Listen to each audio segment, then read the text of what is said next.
Yeah. Okay. You can't think how glad I am to see you again, you dear old thing.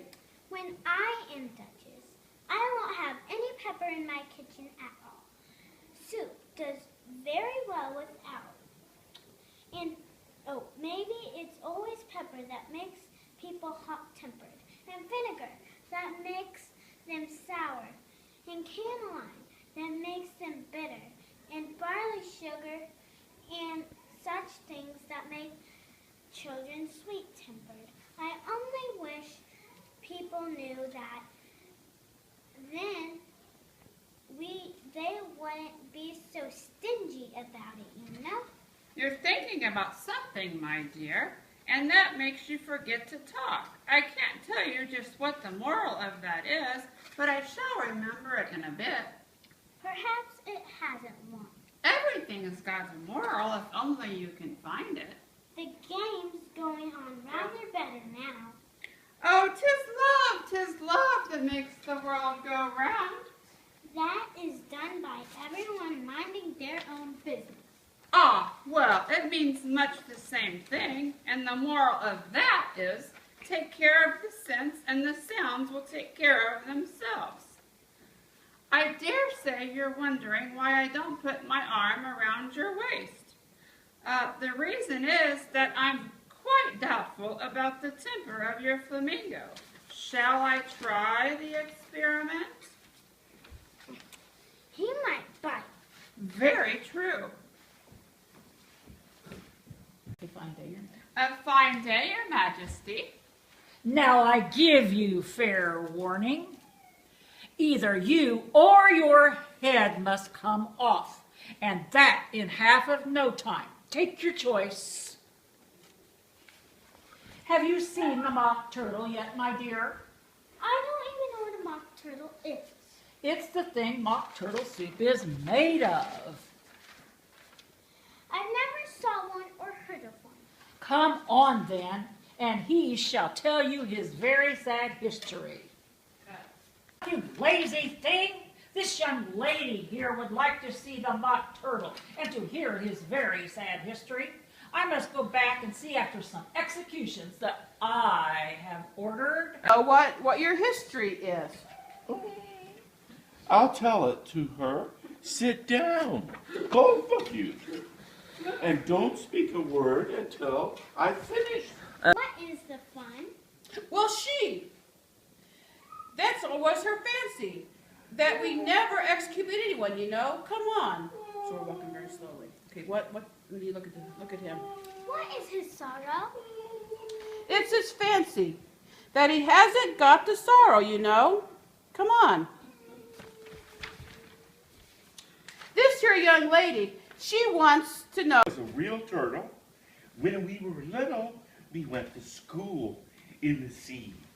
The master was an old turtle. We used to call him Tortoise.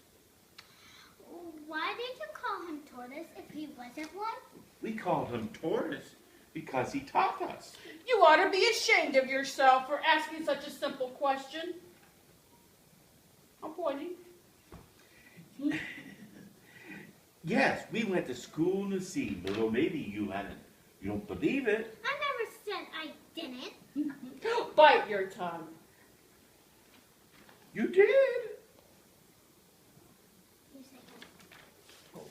You say hold your tongue. Hold your tongue. We had the best educators. In fact, we went to school every day. I've been to a day school before. With Exters Yes, we learned French and music. and washing? Certainly not. Ah, then yours really wasn't a very good school. You couldn't have wanted it much living at the bottom of the sea. I couldn't afford to learn it. I only took the regular courses. What was that? Reeling and riveting, of course, to begin with, and then the different branches of arithmetic, ambition, distraction, uglification, and derision. I never heard of uglification. was mystery, ancient and modern, with geography and then drawing. The drawing master was an old conjurer eagle that used to come once a week.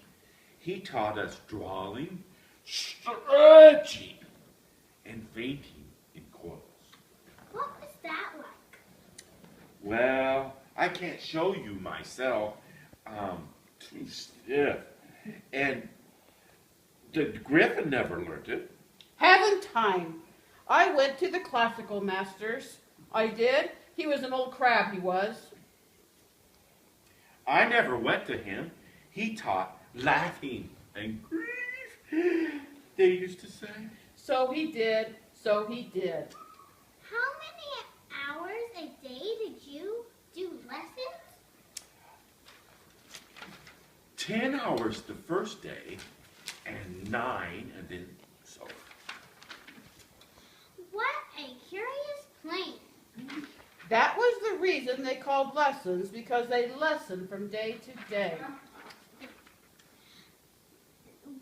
Then the 11th day must have been a holiday. It was.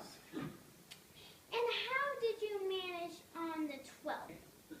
That's enough lessons. Now, here's something about the games.